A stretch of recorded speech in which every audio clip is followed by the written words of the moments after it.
Alors on va parler d'un Bezrat Hashem, d'un rap qui nous est tous cher, puisque jusqu'à... Non, pas de toi aujourd'hui.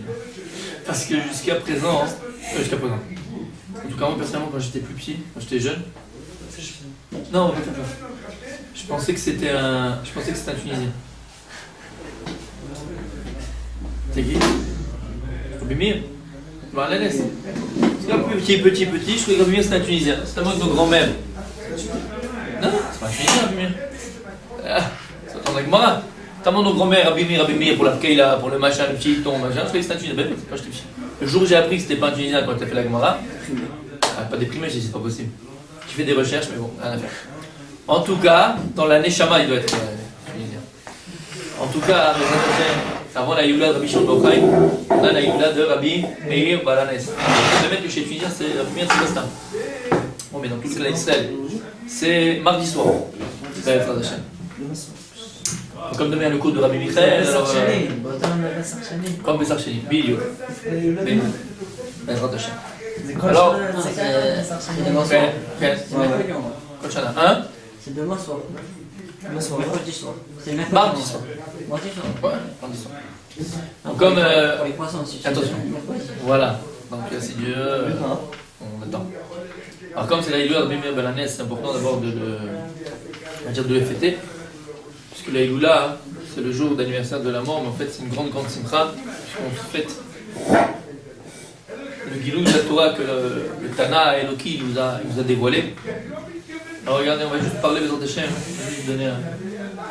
Sur Rabbi Meir Balanes, on va en 2 minutes parler, on va donner une histoire de Rabbi Meir Balanes, et essayer d'apprendre à Moussar aussi un petit peu cette histoire. Alors regardez, il y a écrit dans ma Masechet Avodah Zara, on raconte l'histoire, c'est que Rabbi Meir Balanes, il a vécu 200 ans à peu près après Hanouka. Donc il a vécu après aussi la destruction du deuxième Mikdash. Après Hanouka. C'est la Hanouka.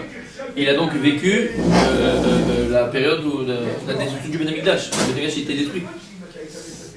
Avec Rabbi Akiva, tout ça. Et c'est écrit donc que le deuxième Beth Mikdash a été détruit par les Romains. Marchand des Israël. Mais dans notre parachute, c'est Rabbi Meir Balanes. Oui, Balanes. Ah, dans le Meir Balanes, c'est Rabbi Meir Balanes. Hein? Rabbi Meir Balanes, c'est Santana, ça. Rabbi Meir, c'est de cette année. Rabbi Meir Santana? Rabbi Meir Balanes. Ouais. Tout le Machlokot Rabbi Meir Balanes. Rabbi Meir Balanes, ouais. Rabbi Meir Balanes, c'est unique. Comme on a dit Baal Sechel. Balanes, c'est que le Nes, c'était à lui. Balanes. Propriétaire du Nes. Et donc c'est raconté là-bas que. C'est pas son vrai nom. Hein? C'est pas son vrai nom, Rabbi Meir. Rabbi Meir, c'est son vrai nom. C'est Rabbi Nahum. Il y a plusieurs, Noraï. Nora, Il y a plusieurs noms Rabbi Meir. En tout cas, donc ça a amené dans la Gemara dans Avodah Zara que les Romains marchaient en Ézéchiel, quand ils ont détruit le deuxième Mikdash, ils ont au départ laissé certains en Israël, mais ils ont déjà pris beaucoup, prenaient beaucoup de juifs, ils les vendaient comme esclaves, comme c'est amené dans Maseret Gittin, les enfants de Rabbi Ishmael. C'est le début aussi de la galoute Sfarad. Les premiers juifs qui sont partis en Sfarad à cette époque-là, ils ont été vendus en Espagne, de l'époque, les juifs en tant qu'esclaves. Et donc la femme de Rabbi Meir, qui s'appelait Bouria, elle a dit à Rabbi Meir, Rabbi, mon mari va à Rome délivrer ma nièce. La nièce de Bouria, elle avait été prise à Rome, dans une maison close, pour une maison de jeunes filles, chez Mishmor. Il dit, va délivrer ma fille, va la chercher, ma nièce. Rabbi Meir, ni une ni deux, sa femme lui demande quelque chose, tac. Hein? Ah oui, peut-être, je peux pas. Hop, direct. Il est parti, baluchon, on y va, il est parti à Rome. Il arrive à Rome, il demande la maison où se trouvent ces jeunes filles-là. Il arrive là-bas, mais avant de rentrer pour lui parler, il dit, il faut que je vérifie si vraiment elle a le mérite qu'Akadosh Baruch Hu lui fasse un S. C'est-à-dire que si elle l'a fait Beratzog, si elle a fait la Vera, elle est amplement enfouie dedans par Ratzog, par volonté, que je ne lui faut pas un S. Vérifier si elle était restée pure, dans sa Neshama, dans son état d'esprit, dans ce qu'elle était. Qu'est-ce qu'il fait? Il va là-bas, Keilou c'est un client. Et il va vers elle et lui dit, voilà, je veux te prendre. Et qu'est-ce qu'il lui répond? Elle lui répond, il dit, écoute, regarde, il y a d'autres jeunes filles qui sont plus belles que moi, plus jolies que moi, plus expérimentées que moi. Va chez les autres, moi je suis nouvelle. Elle a commencé à se dérober pour ne pas faire la vera, Rabbi Shalom. Quand il a vu ça, il a vu que quoi? Qu'elle ne voulait pas faire la vera. Et donc c'était pas Beratzon, c'était pas volontairement qu'elle faisait les choses, elle était à nous ça, Rabbi Shalom. Alors il a dit, c'est Kedai que je la sauve. Qu'est-ce qu'il a fait? Il est parti voir le gardien des filles, le gardien de ces jeunes filles-là. Il est parti le voir et il lui dit, écoute, moi j'ai ma nièce qui est là-dedans, il faut que je me fasse sortir. Attends, qui tu es toi pour que je te mette des ordres? Moi j'ai des ordres du César, j'ai des ordres machin, qui tu es pour donner des ordres?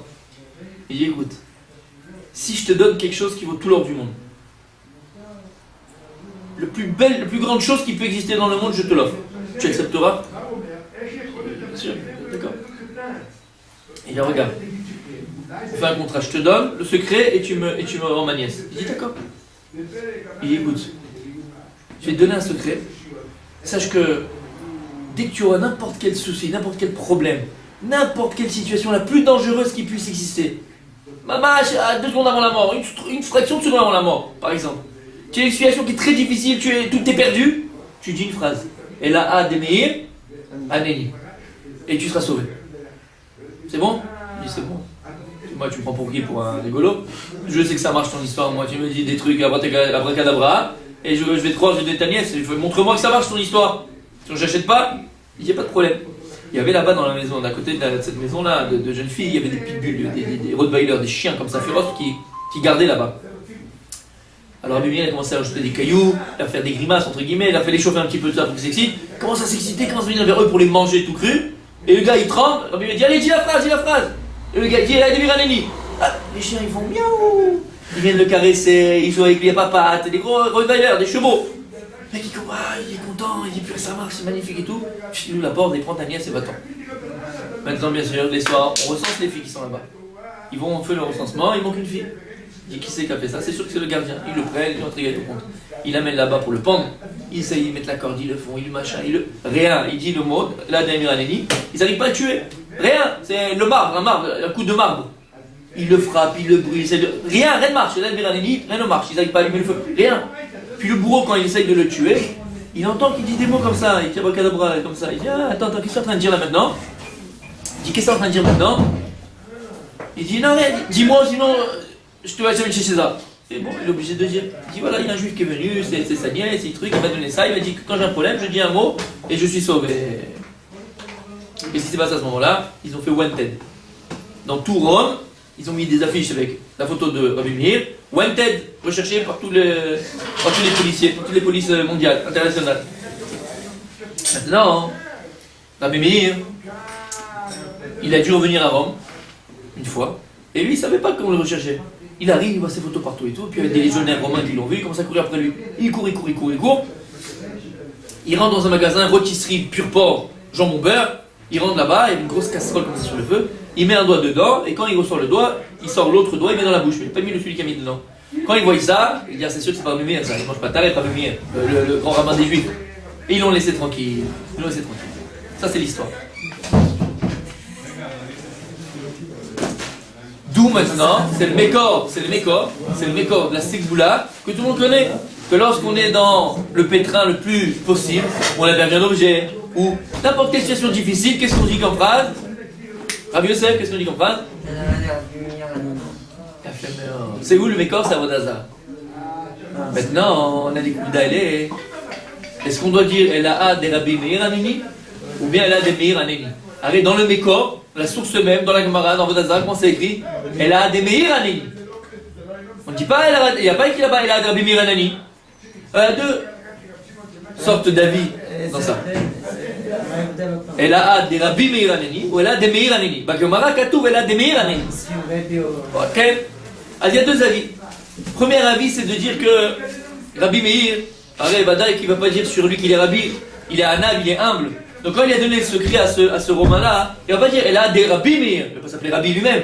Donc il a dit des Meir, mais nous, le Kavod, que ce soit en l'honneur de Rabbi Meir, on ne va pas dire elle a des Meir. C'est pas un Kavod de dire une chose pareille. Donc ils disent qu'on doit rajouter là des Rabbi Meir. Mais il y a un Kiddush extraordinaire du Maharsha, qui est un deuxième avis. Et il dit à Girsa Nechona qu'il faut dire, c'est pas l'air des Rabbi Meir, il faut dire elle a des Meir Anin. Comme la Girsa de la Gemara. Et il dit pourquoi? Il dit quand ceux qui pensent que la Rabbi Meir Aneni, donc c'est le nom de Rabbi Meir. Il dit c'est impossible de dire une chose pareille. On ne peut pas dire que Rabbi Meir il a dit quoi? Elle a Meir, c'est lui-même, Aneni. Pourquoi? Parce qu'il y a un clan. Kakadosh Borou n'associe pas son nom aux tzadikim quand ils sont vivants. Akadosh Baruch pas associé son nom aux tzaddik quand ils sont vivants. Le seul sur lequel Akadosh Baruch il a associé son nom, c'était qui? Yitzhak. Eloké Yitzhak. Il a dit à Yaakov Avinu, quand il a parlé de Yitzhak, il a dit Eloké Avi Yitzhak. Eloké Yitzhak, le Dieu d'Yitzhak. Pourquoi Yitzhak a voulu associer son nom? Il dit Marcha, c'est tout simple. Pourquoi? Parce que Yitzhak avait une unité aveugle. Et l'aveugle, il est considéré comme mort. Donc, comme il est considéré comme mort, Akadosh Baruch il a associé son nom. Pourquoi? Pourquoi Akadosh Baruch il n'associe pas le nom, son nom, au tzaddik jusqu'à la fin de sa mort? Pourquoi? Parce que tout simplement, on ne sait pas est-ce que l'homme à la fin de sa vie va faire, il va pas tomber et chuter comme Ran Gadol, que après ses 80 ans, machin, il a chuté, il est tombé. Donc Akadosh Baruch après la mort, quand là c'est sûr qu'il était resté tzaddik, Akadosh Baruch il a fait son nom. C'est ça le problème de ne pas associer le nom de Dieu. Mais comme Yitzhak il était aveugle, et donc pourquoi l'homme il faute comme il écrit parce que l'homme il voit et les yeux ils regardent, les yeux ils désirent, après t'as envie, et tu fais la vera. Quelqu'un qui avait, il est considéré comme mort. Pourquoi? Parce qu'il a plus cet avot. Il a plus, exactement, il a plus cet avot, il a plus cet élan là qui l'amène à fauter. D'accord? Ces plaisirs là qui l'amènent à fauter, ces instincts qui l'amènent à fauter. Donc Yitzhak c'est Avinu, c'est autre chose parce qu'il est considéré comme mort. Donc il dit un autre pshat qui marche. C'est quoi là des Meir Aneni? C'est pas le nom de Rabbi Meir. Quand il a dit là des Meir Aneni, il dit un autre pshatim. Il dit premièrement pourquoi? Parce qu'on a dit il a vécu 200 ans après Hanouka. Et là, Demir, le Dieu qui a éclairé l'homme Israël, que lorsqu'on a rallumé la Hanoukia, lorsqu'on a mis pendant la Menorah Beth Amikdash, qui a rééclairé le peuple juif il y a 200 ans par le Nes qu'il a fait à Hanouka, là Demir Aneni. Alors réponds-moi, on parle de Dieu. Et là Demir, quand à Hanouka? Ou bien il dit non, deuxième chat, c'est quoi? On dit dans la Tfila, comment on dit dans la Tfila? Meir la Haaretz, la Darim Berachamim. On dit que je il est Meir la Haaretz. On voit que Dieu il est Kramir, Dieu il est clair. Et là, Demeir, le Dieu qui éclaire nos vies pendant l'obscurité, Aneni, c'est quoi Aneni? Réponds-moi. Parce que lorsque tu es dans un matzav difficile, tu es dans les ténèbres, tu es dans l'obscurité, tu n'arrives pas à t'en sortir, tu n'arrives pas à avoir l'issue. Et là, Demeir, Kadosh Baruch qui éclaire, éclaire-moi, et écoute ma tefila et sors-moi du pétrin dans lequel je me trouve. Donc le marcha, il va du marcha, il y a d'autres avis qui pensent que le marcha, qu'il faut garder la guitare avec Gemara et qu'il faut dire, et là, Demeir Aneni. Et pas aller à Rabbi Meir parce qu'on ne parle pas de Rabbi Meir, c'est pas lui. Les Meir, on parle de Dieu. Dieu qui est clair, alors viens me sauver. Le Kol Echad, là c'est Machou, comme il a l'habitude de le faire. Voilà aussi, parce que comme on a l'habitude de faire jusqu'à présent, Baruch Hashem, Yeshua de Manismor, c'est qu'il y en a qui disent Rabbi Meir, il y en a qui disent c'est Meir. Aval, c'est joli dans le pshat, que le marcha lui dit c'est pas du tout Rabbi Meir, c'est Meir. Pour terminer, Mamash, parce qu'il est tard, donc on va pas faire un truc, juste.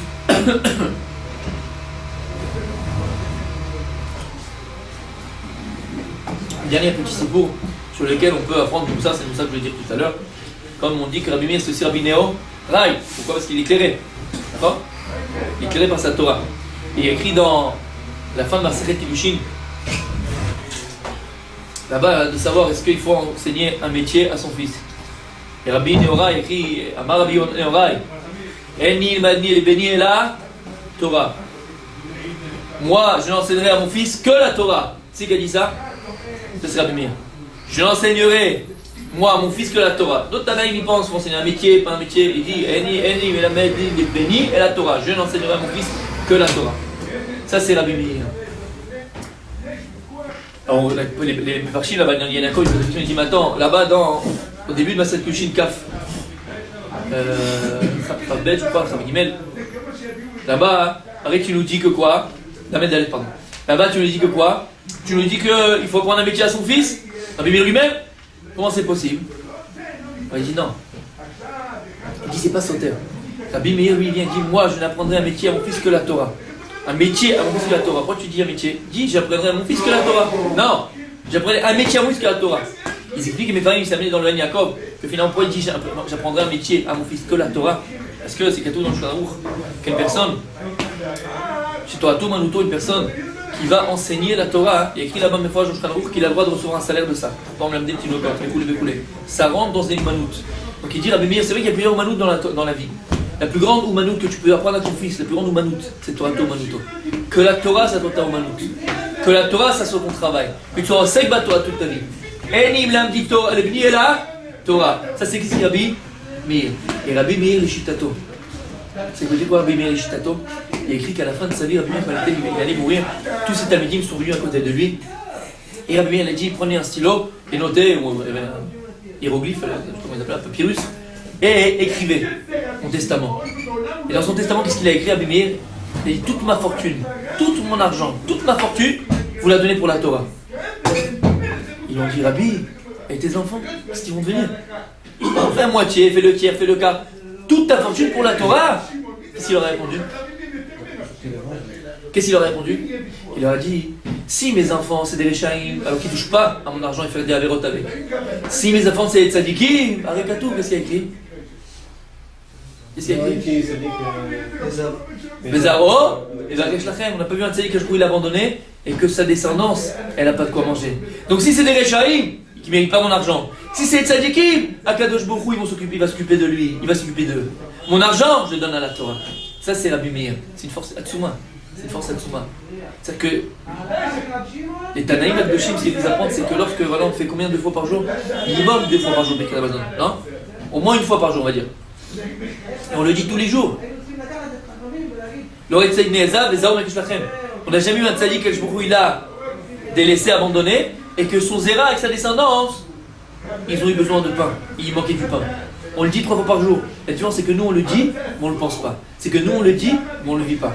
Alors c'est pas négatif, c'est que Bezrat Hashem, quand on fait les choses, quand on dit les choses, plus on s'imprègne de ces choses-là, au niveau milouli, mais quand tu les prononces, plus tu les pénètres au profond de ton âme et tu arrives à les vivre. Kadosh Baruch Hu, il abandonne pas un tzaddik. Et sa descendance, il lui donne à manger. Il ne manquera pas de pain. Rabbi Meir, c'est ce qu'il va nous apprendre. Entre autres, c'est de savoir que lorsque tu pries, lorsque tu dis des choses, on le dit dans la tefila, on dit dans toutes les tfilotes, on dit des choses extraordinaires par rapport à la Emouna qu'on a Kadosh Baruch Hu, par rapport à cette foi qu'on a Kadosh Baruch Hu, cette confiance qu'on a Kadosh Baruch Hu. Plus on imite Bonnet quand on le dit, et donc on est choshev quand on l'avait expliqué, d'accord, tu te rappelles? Plus on est choshev à la chose, plus on vit la chose. J'ai une esquive dans ta chaîne, surtout à Ganalé.